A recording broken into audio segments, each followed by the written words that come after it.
Surfeando en un mar de gente, solo tienes dos opciones: ser rudo o técnico. Aquí todo se define en 3 segundos. Desde la tercera cuerda, no guardes tu máscara. ¡Sigue luchando!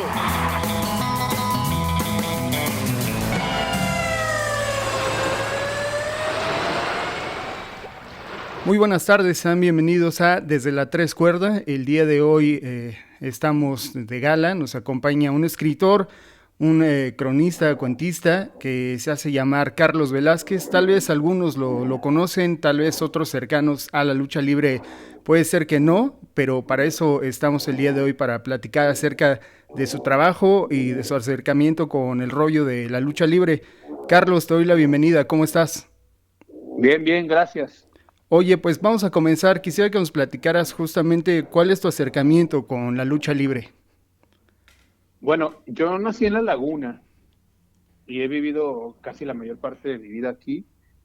Y, y esta es una tierra que, aunque se caracteriza por que de aquí han salido muchos luchadores muy grandes, ¿no? O sea, el Gran Marcus, Fishman, Mano Negra, el, el Último Guerrero, Blue Panther, y la lista sigue y sigue, ¿no? Entonces, aquí en la zona de la comarca lagunera y sobre todo en Gómez, que es la ciudad vecina, se han producido desde hace muchísimo tiempo luchadores de exportación, es decir, que han ocupado la cartelera nacional, ¿no?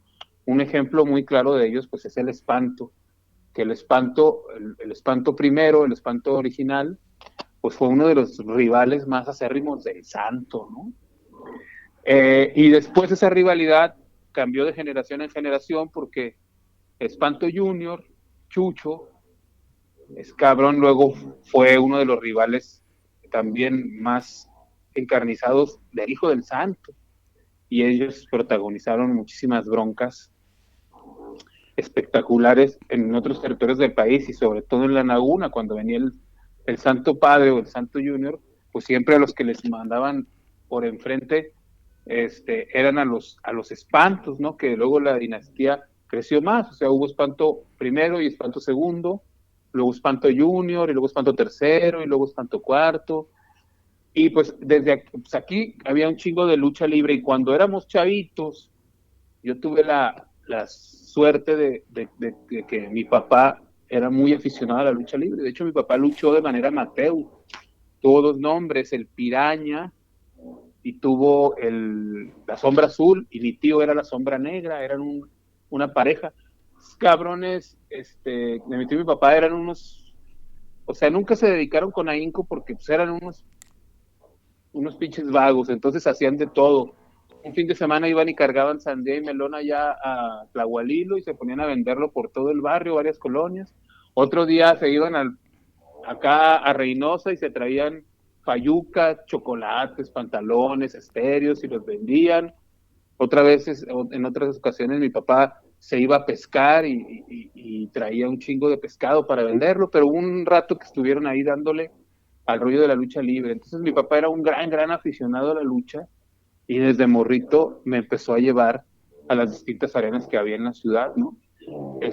Había varias que eran así como las capitales de la lucha libre en Torreón, y luego ya después yo más grande y fui a dar a la Arena Olímpico Laguna, que es una de las arenas también de mucha tradición, pero esa está en Gómez. Entonces me empezaron a llevar a las arenas, sobre todo al auditorio municipal, que en el auditorio municipal había unas figurones, y también a la Plaza de Toros, que por lo regular el auditorio traía como a ciertos personajes y la plaza traía otros, y al Palacio de los Deportes.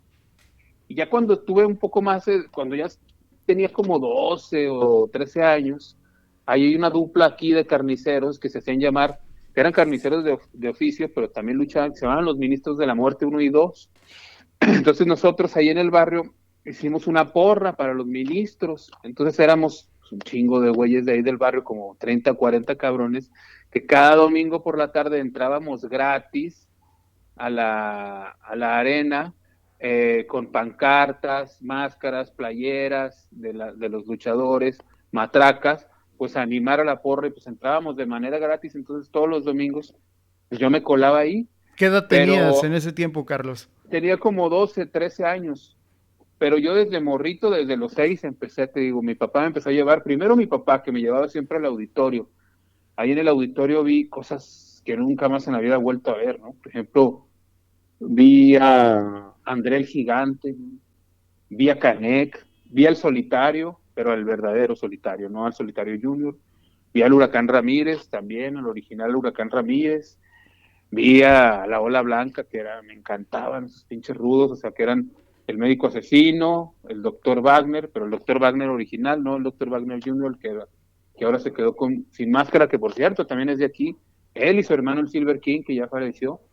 ¿Qué más? Vi al Mil Máscaras. O sea, realmente vi vi lo que fue la era dorada de la lucha libre, los brazos, los vi con máscara, aquí en la Plaza de Toros, y acá pues vi cosas increíbles, vi unas luchas cabronas.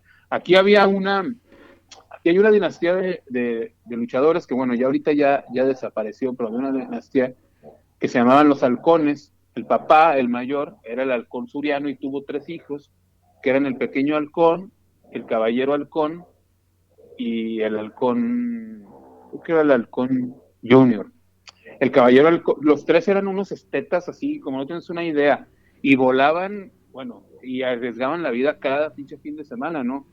Me recuerdo que una vez vi al caballero halcón aventarse un mortal hasta atrás desde uno de los postes y caer directamente sobre el piso y salir en camilla. O sea, realmente las luchas en ese tiempo eran mucho más cruentas de lo que son ahora.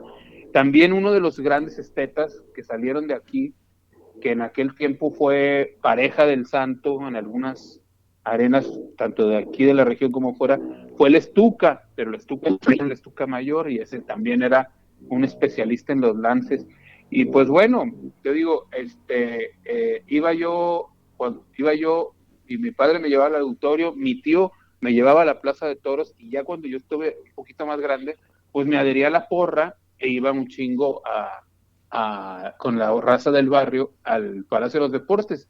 Y ya cuando estuve más grande, cuando cumplí, no sé, como unos 20, empecé a acudir a la Arena Olímpico Laguna, que la Olímpico Laguna está en Gómez, estaba en Gómez y ahí también vi cosas increíbles, ¿no? Por ejemplo, en aquellos años, los primeros años del Blue Demon Junior, que venía acá a aventarse funciones, pues obviamente su enemigo, su archienemigo por excelencia era el Hijo del Santo, entonces se aventaban unas broncas en la arena, que es una arena pequeña, y que ahí tenía un portón, entonces abrían el portón y se iban dando chingazos hasta la calle.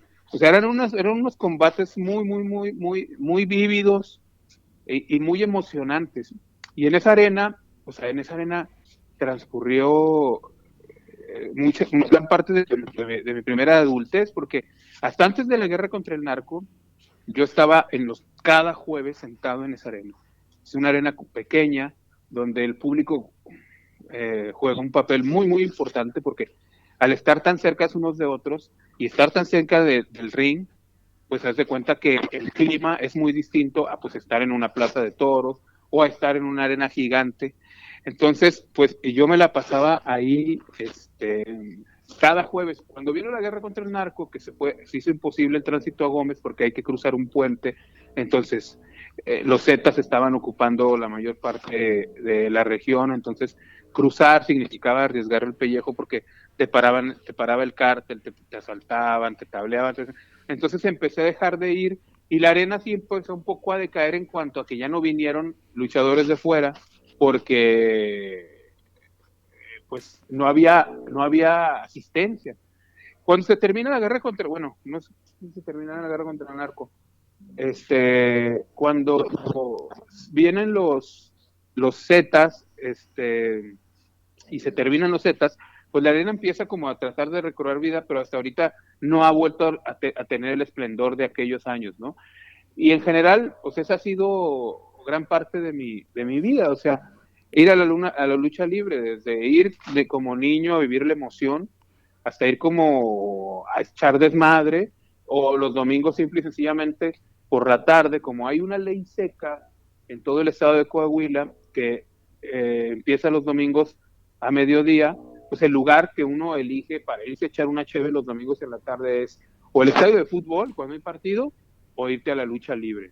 Vientos. Oye, justo muchas de las cosas ahora que dices me hacen sentido y retomar un poco acerca de los libros que has escrito acerca, bueno, no solamente de lucha libre, pero la Biblia vaquera, después La marrana negra de la literatura rosa, El karma de vivir al norte, donde haces nuevamente este guiño a la lucha libre, donde mencionas acerca de tu padre y que fue luchador, ¿no? Que incluso mencionas ahí en el texto que te regaló su máscara, después la F va, después que el Pericazo Sarniento aprenda a amar el plástico, Despachador de pollo frito, el más reciente, Maten la música maldita, pero solo hay dos en los cuales se menciona la lucha libre, particularmente en la Biblia. Después haces un guiño allí en el karma de vivir al norte, pero ya llegaremos a eso más adelante.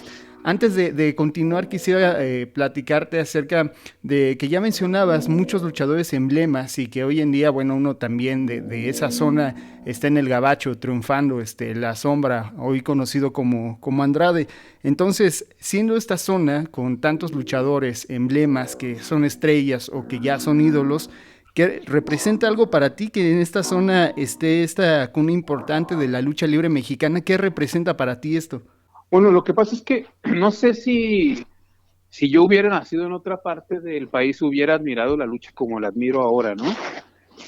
A mí siempre me gustó, sobre todo, el carácter festivo de lo que sucede alrededor. O sea, por ejemplo, hay arenas muy pequeñas, aparte de estas que te menciono, hay arenas de barrio.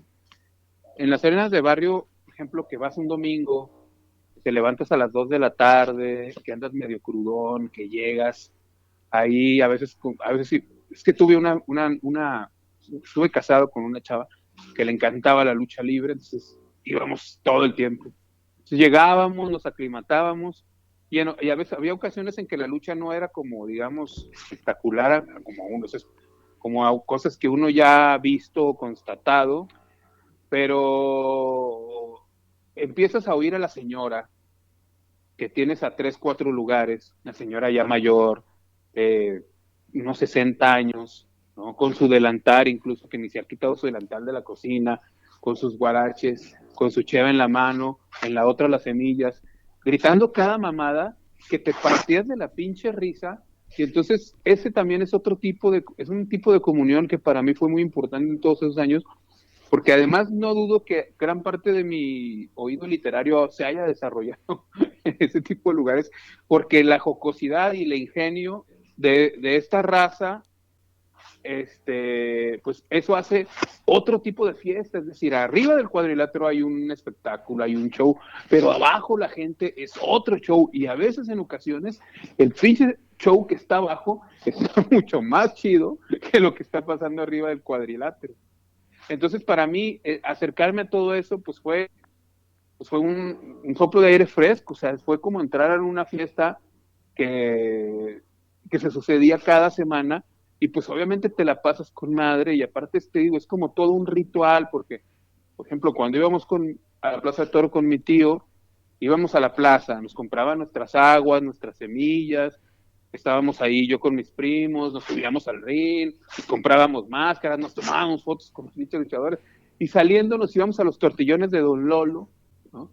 Y que te digo, era como una especie de rito y de ritual, y de que cada domingo era como una comunión de ir a la arena y luego ir a cenar a los tortillones, y eso, pues, de alguna manera creo que también te da un poco de sentido de permanencia, y también te otorga cierta identidad, ¿no?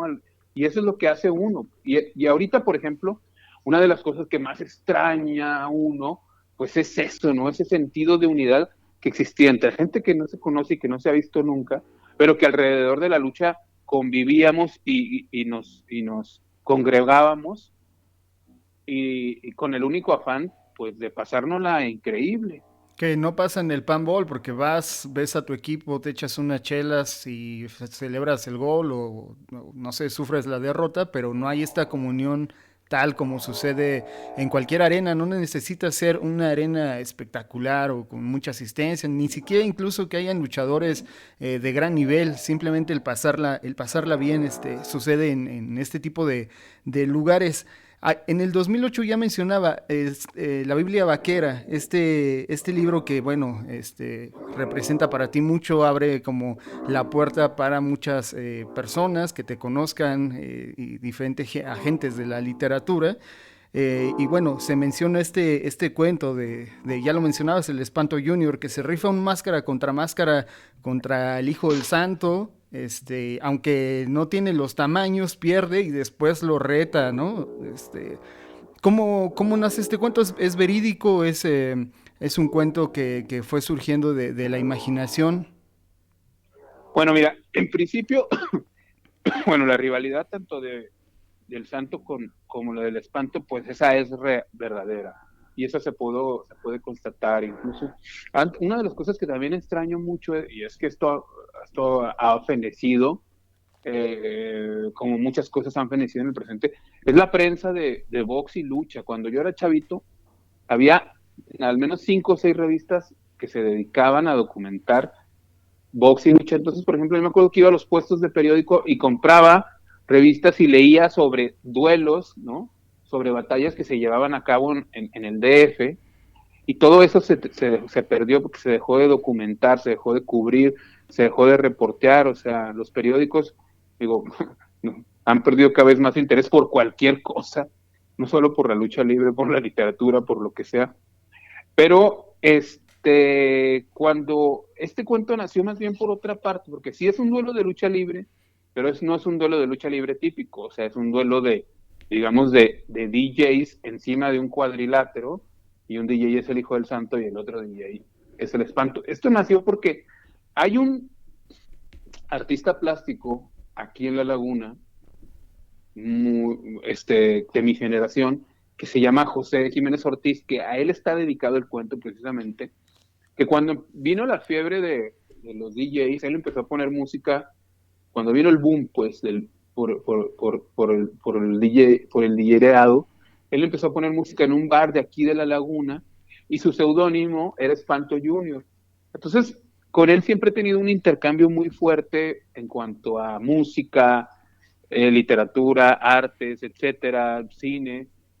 Sí, él siempre ha alimentado mucho, no sé cómo nos hemos alimentado, él me ha alimentado mucho como mi imaginación y mi concepción de ciertas cosas, ¿no? Sobre todo sí, pues sobre todo de cosas del arte, ¿no?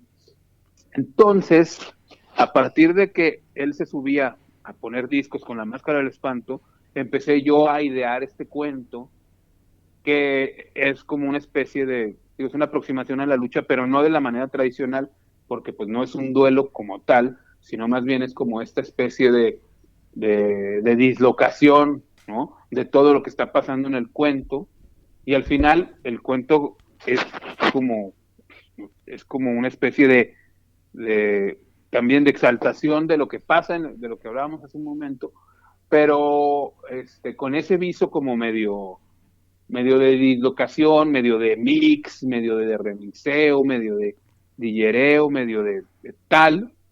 Y luego el cuento lo metí, yo no sabía realmente los alcances que tenía, porque pues eso era algo que nadie estaba leyendo y que nadie estaba haciendo, sobre todo que nadie estaba escribiendo. Lo metí a un concurso, el puro cuento, no el libro, es el primer cuento que abre el libro. Ganó el concurso, un concurso nacional, y pues a partir de ahí, pues yo terminé de ensablar todo mi libro, y se publicó, y para fortuna del mismo libro, pues a mucha gente que le gusta la lucha libre, pues se acercó a él, ¿no? Siendo que no es precisamente un libro de lucha libre. Sí, cabe mencionar que el Espanto Junior es luchador, DJ, santero, fanático religioso y pintor, que tiene esa otra parte cercana perdón, al arte. Ahora, en este mismo libro del karma hay muchísimos guiños a la lucha libre. Ya te lo mencionaba, como mencionan los precios populares, lo que se ven en las arenas, el día jueves que se llevan a cabo las funciones, gente ha ido a las mismas, las arenas, cómo son, cómo es el encuentro, en fin. A partir de todo esto, ¿actualmente sigues asistiendo a la lucha libre, Carlos? Fíjate que ya no lo hago con la misma frecuencia que solía hacerlo, pero no porque no quiera, es que la cuestión acá es que, eh, como te decía, cuando vino lo de la guerra contra el narco, se enfrió todo, pero sí, en algún domingos ocasionales, sí voy a las arenas de lucha libre, pero bueno, por ahorita, por ejemplo, desde que empezó la pandemia, Claro. pues no ha habido funciones, entonces no estoy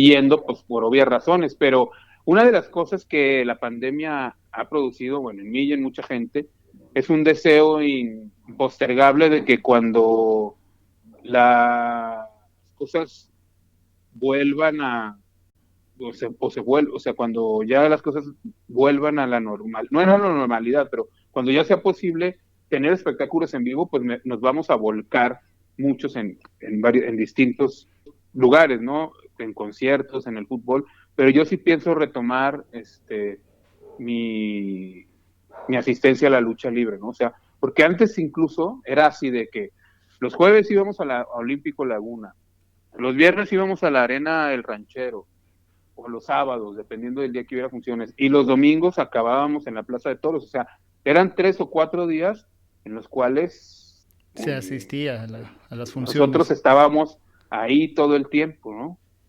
Después de la Biblia vaquera, solo, como lo mencionaba, solo en el karma de vivir al norte haces esta mención de tu padre y la lucha libre. Ya no es mencionada después en todos los libros que mencioné después. ¿Hay algún motivo particular por el cual ya no se haga un guiño a la lucha libre, ya no se retome el tema? No, lo que pasa es que, bueno, pues, o sea, el registro va cambiando y los temas van cambiando, pero eso no significa que la haya como soslayado, ¿no? Lo que pasa es que, pues, era el momento y no sé, luego, por ejemplo, tengo un cuento sobre un beisbolista, tengo un cuento así sobre, no sé, tengo un cuento sobre un comentarista de fútbol, o sea, y luego creo que para próximamente en alguno de mis siguientes libros voy a publicar algo sobre una competición de natación, o sea, es decir, los deportes se han ido colando ahí de manera, se han ido colando ahí de manera accidental, ¿no? La literatura te ha dado la oportunidad de escribir la neta sobre cosas que a ti te late, ¿no? De manera personal como tu adicción a la cocaína en el Pericazo Sarniento o de manera personal también el rollo de la música, ¿no? En tu más reciente libro, ¿ves uno sobre lucha libre en específico? Tal vez algún cuento, no necesariamente completamente de lucha libre, o sí, puede ser. Pues no sé, pero no descarto nada, porque no descarto nada porque, o sea, así como surgió el cuento del espanto, como surgió el cuento sobre sobre la natación, que es un cuento que quiero terminar pronto, pues puede surgir de repente el elemento que se cuele, ¿no? O sea, y además, este, sí extraño mucho esos domingos y esas tardes en las cuales ibas a gritar pendejadas, a decirles de todo a los luchadores, porque es una catarsis muy, muy, muy necesaria. O sea, nosotros, de alguna manera, o sea, lo que ocurre en las arenas es ansiolítico, es catártico y es ansiolítico. Es decir, si tú vas y gritas, le mientas la madre al luchador, le mientas la madre a los güeyes que están enfrente, le mientas la madre a todo mundo, obviamente sin llegar nunca, sin traspasar nunca ese límite, es decir, porque yo conozco mucha gente que va a la lucha, se mienta a su madre, se dice de todo y a la salida es como no pasa nada, ¿no? Entonces, yo creo que eso te ayuda mucho a descargar frustración, estrés y luego más las chelitas, te sales muy relajado y eso de alguna manera es algo muy chingón. Pero creo también por otro lado que no, a veces no es posible o no es posible por completo del todo trasladar lo que sucede ahí a la página. Es como, por ejemplo, cuando me propuse escribir un libro sobre cumbia, ¿no? Al principio era todo estaba todo súper claro, estaba todo súper, o sea, lo tenía yo todo muy bien vislumbrado, lo tenía yo muy bien estructurado, pero al momento de ya ejecutarlo, momento de tratar de llevar esa emoción que produce el baile a la página, me fue realmente muy difícil. Entonces, no sé qué vaya a pasar, pero no lo descarto. Lo que sí es que pasaron muchas, pero muchas cosas muy, muy divertidas en las arenas, que eso sí lo tengo todavía en la memoria y que quizás algún día escriba una crónica al respecto, ¿no? Claro. Oye, Carlos, ya aprovechando el rollo de tu pasión por la música, te quiero hacer una pregunta acerca de este vínculo entre la música y la lucha libre. Uno, pues recuerdo ahí, por ejemplo, en el primer luchador que salió con música para presentarse en México, dicen ahí algunos textos que he leído que fue Máscara Sagrada, pero también ha habido luchadores que interpretan o llevan a cabo su papel vinculado con el rollo de la música. Un ejemplo de ellos es Supercaló o el Winners, no sé si te acuerdas de ellos, por ahí de los Ujú. noventas, o en los 2000 estaba el Picudo y los Vatos Locos que salían acá pintados como la banda Kiss. ¿Tú recuerdas alguno de estos luchadores con estas características que vinculen la lucha y la música? Pues fuera de los que he mencionado, me recuerdo poco. Más bien lo que yo sí también recuerdo es que de un tiempo para acá, y no sé si realmente bien de dónde surge, pero yo desde que siempre, desde niño tengo el recuerdo de que cuando salía un luchador, siempre sonaban cumbias aquí en la laguna, ¿no? Porque la cumbia o sea, aquí es tierra de cumbiamberos y aquí la laguna rifa.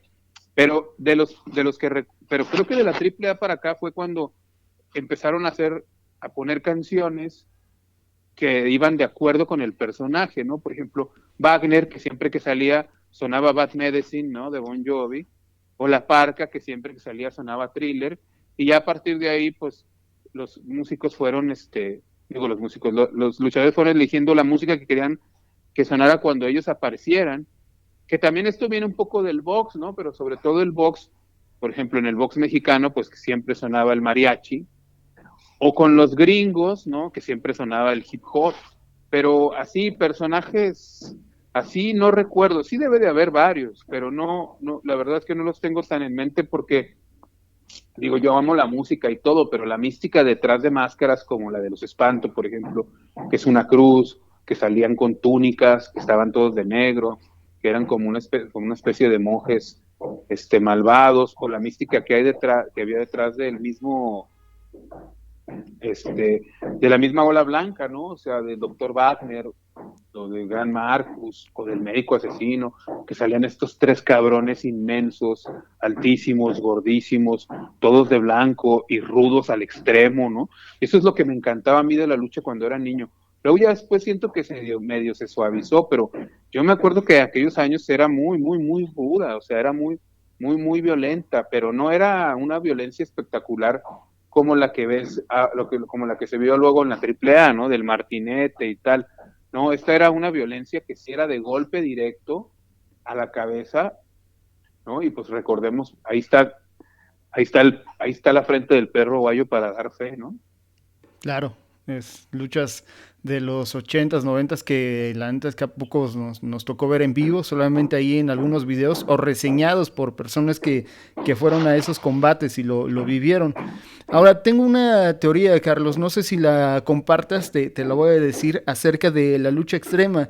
Empezó a surgir ahí en Tulancingo, Hidalgo, pero yo creía, o una de esta teoría es que se fue relacionando o fue naciendo este tipo de luchas conforme el contexto que vivía el país, este contexto de violencia, ¿no? Y lo que relatas en el Karma de Vivir al Norte, por supuesto en el sexenio de Felipe Calderón, pero justamente no conozco ninguna empresa de este estilo en La Laguna, es decir, ahí mi teoría queda bastante guanga. ¿Compartes esta teoría o Nel? Pues es que no sé, como es un poco difícil de precisar, y sobre todo en esos años tan convulsos, ¿no? Eh, No sé, aquí la verdad es que sigue, la pasión por la lucha libre sigue, ¿eh? O sea, ya ahorita de momento no ha surgido una figura de renombre, pero hay por ahí algunos dos o tres luchadores que empiezan a despuntar, ¿no? Por ejemplo, el último guerrero, que creo que es el último gran luchador con buena proyección que ha salido de aquí, tiene parece ser que ya tiene un junior, pero fuera de eso, no hay otra figura casi muy destacable, pero hay muchísimos luchadores, hay muchísima gente que se dedica, que está luchando por sobresalir, por hacerse un nombre. O sea, es decir, que hay un movimiento que goza de buena salud. Ok, ahora sobre lucha libre y cultura. ¿Has visto, conoces algo que te lata, alguien que esté escribiendo, alguien que pinte, alguien que haya grabado cine, teatro, algo vinculado con el rollo de la lucha libre? Pues, pues fíjate que he visto un poco, la otra vez vi por ahí un trabajo que me pareció muy interesante, pero ya no lo pude checar bien en internet, pero hay un pintor que es de Tamaulipas, pero vive en México, que tiene unos cuadros donde aparecen luchadores y también pinta sobre narcos, y su trabajo me parece muy interesante. ¿Cómo se llama este cuate? Déjame ver si me acuerdo. Él tiene un trabajo que me parece muy, muy, muy, muy, muy interesante. Ay, no, ahorita me acuerdo. Ahorita Va. te doy el nombre. Me sirve para hacer la mención de una publicación, un libro que se llama justamente De Narcos a Luchadores. Es una compilación de Daniel Salinas, Carlos René Padilla y Aldo Rosales, que digo, no vincula como tal esto que me imagino lo hace el pintor, de pintar algunos narcos y luchadores. Acá es como diferentes cuentos, unos hablan de narcos, otros hablan de luchadores. Pero bueno, es una publicación ahorita que me surgió ahí. En lo que recuerdas el nombre, Carlos, quisiera preguntarte, para ti la lucha libre, ¿qué significa? Para mí es sobre todo lo que te decía hace rato, ¿no? Como la fiesta. Para mí lo que significa la lucha es, no me voy a poner a teorizar, ¿no? Y hablar de sincretismo ni nada, pero para mí la lucha es un reflejo muy fiel de lo que estamos como país, ¿no? Para mí la lucha es como ver y palpar a México ahí. Ese tipo de fiesta, ese tipo de comunión, lo que somos, ¿no? Esa mezcla tanto de devoción por lo fantástico y por lo plenamente terrenal, ¿no? Ahora, Carlos, quisiera que me comentaras justamente para la gente que no te sigue la pista y que tal vez después de esto diga, me gustaría conocer más de la chamba de este autor. ¿Cuáles son tus redes sociales? Estoy en Instagram como CharlieFornication, en Twitter como CharFornication y en Facebook como Carlos Velázquez. Bien, ¿te recordaste ahí el nombre? ¿Lo tienes a la mano? Aún no. No, Bueno, no. lo Es vamos, que, vamos a buscarlo ahí en internet, pintor de Tamaulipas, ¿no? Con estas características para ver si nos llega al referente. Bueno, Carlos, algo más que tú quieras mencionar acerca del tema. Yo sabía que había algo ahí que podías compartirnos acerca de la lucha libre. Estaba claro, desde hace unos años me había surgido la idea, particularmente desde que salió evidentemente la Biblia Vaquera. Nunca me había atrevido a tirarle un mensaje, a contactarlo y bueno, agradecer también de antemano que se haya tomado el tiempo, pero algo más que quieras mencionar acerca del tema. pues no, nada más que ahora que pase la pandemia, pues ojalá y la gente que tenga la posibilidad, pues que apoya la lucha libre, ¿no? Que regresen a las arenas, que se vayan a tomar unas cheves, a comerse las semillas y que se la vayan a pasar chingón. Ya está, pues fue Carlos Velázquez, esto fue Desde la Tres Cuerda, nos escuchamos a la próxima, buena tarde, buena noche, recuerden que estamos en las redes como Desde la Tres Cuerda en el Instagram y en el Twitter, nos escuchamos a la próxima, mi nombre es Luis Ángel Hernández, alias El Perro, hasta luego. Ya han pasado 3 caídas, nos vamos a descansar a los vestidores, pero no guardes tu máscara, ¡sigue luchando!